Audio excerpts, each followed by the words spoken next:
Bonjour, bienvenue sur Ecomap, l'échographie pratique, facile et utile du médecin généraliste.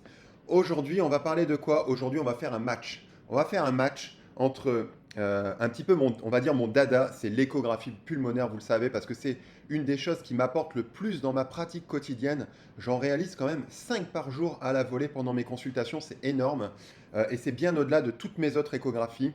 Et on va faire un match entre l'échographie, l'auscultation et la radio. Est-ce que vraiment, je vous rabâche les oreilles avec l'échographie pulmonaire, est-ce que vraiment ça a un intérêt de faire de l'écho pulmonaire? Eh bien, je vous en parle aujourd'hui, je chiffre ça, je vous montre, c'est des études en anglais, mais on va en discuter, je vais vous montrer ça.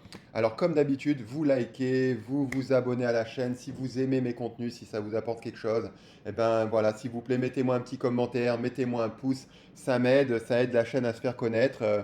Ça aide YouTube à garder les vidéos en ligne et à les montrer à d'autres personnes aussi, hein, parce que c'est ça aussi un petit peu l'algorithme de YouTube. Pareil sur Facebook, vous mettez un like. Et puis comme d'habitude, vous avez votre formation à l'échographie qui est toujours offerte. Le lien est dans la description.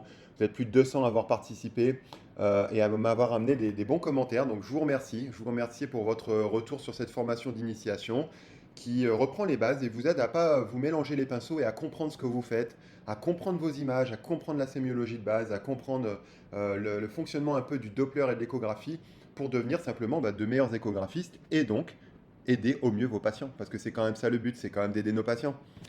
Alors, du coup, aujourd'hui, il n'y a pas de cas clinique, hein, ça change un petit peu d'habitude. C'est des études.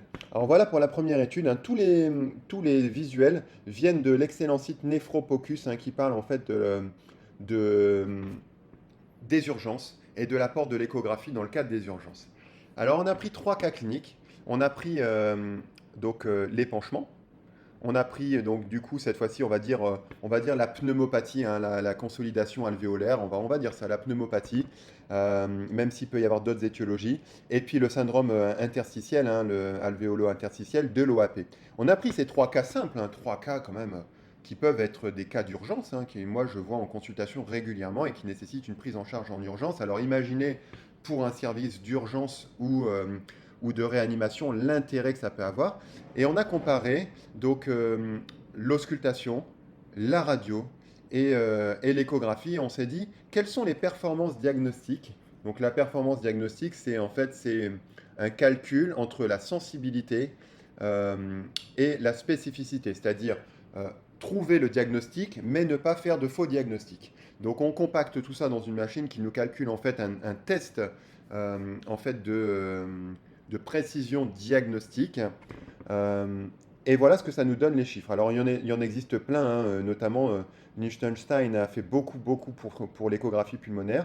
Vous voyez qu'au stéthoscope, la performance diagnostique va être pour l'épanchement de 61%. Pour la radio, la performance diagnostique va être de 47% et pour l'échographie, 93%. Vous voyez que bizarrement, la radio détecte pas si facilement que ça les épanchements et notamment quand ils sont petits. Finalement, moins bien que l'auscultation et nettement moins bien que l'échographie. Pour la pneumopathie, c'est un peu l'inverse. Cette fois-ci, ce qui va être le moins bien, c'est l'auscultation. Vous n'imaginez pas le nombre de fois où pour un syndrome infectieux, notamment chez l'enfant, au niveau auscultation, je n'avais rien.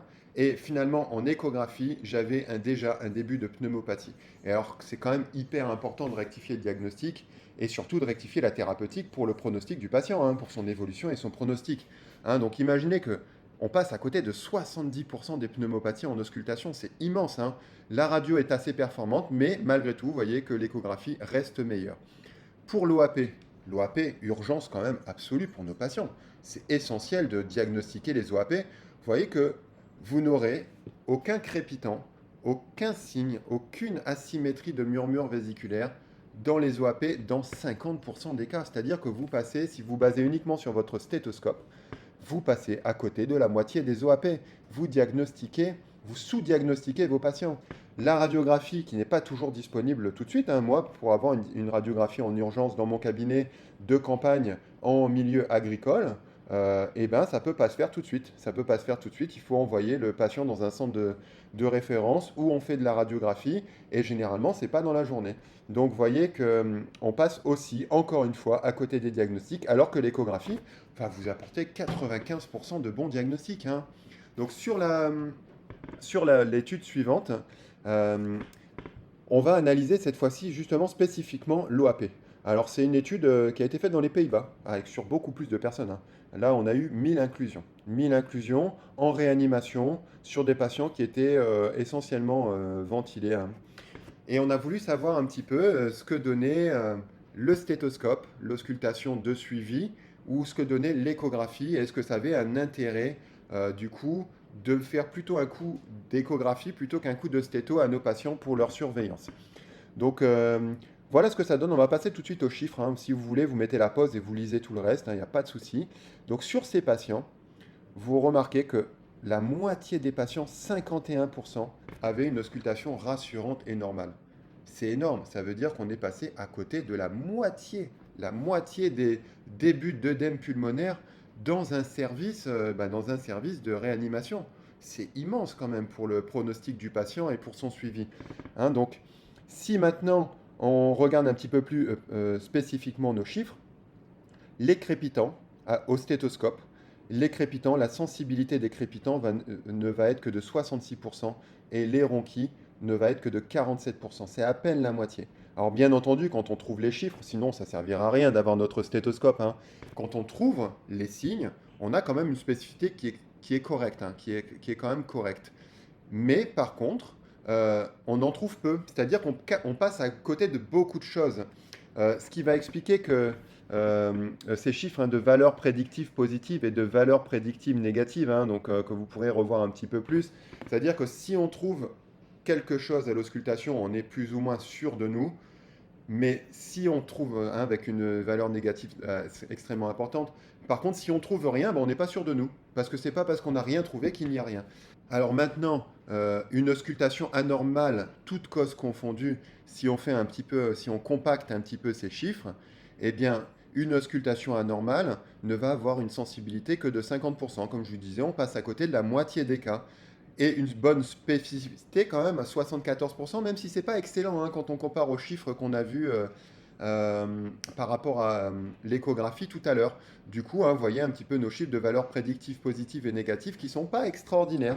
Et ce qui va expliquer qu'on a finalement une échographie qui est le plus souvent pas d'accord avec l'auscultation. Il est important de se mettre à l'échographie pulmonaire, mes amis. Vraiment, c'est extrêmement important. Voilà, donc c'est tout pour aujourd'hui. Vous voyez quand même que la performance diagnostique de l'auscultation seule n'est pas extraordinaire. La performance de la radio est mieux. Et très clairement, la performance de l'échographie en pneumologie est excellente. Et il est donc très très très important de se mettre donc à l'écho-pneumo, hein, très franchement. Je ne vous dis pas ça parce que je fais une formation à l'écho-pneumo. Vous pouvez avoir le lien dans la description. Je vous dis ça parce que vous pouvez aider beaucoup plus vos patients. Vous pouvez les aider beaucoup mieux.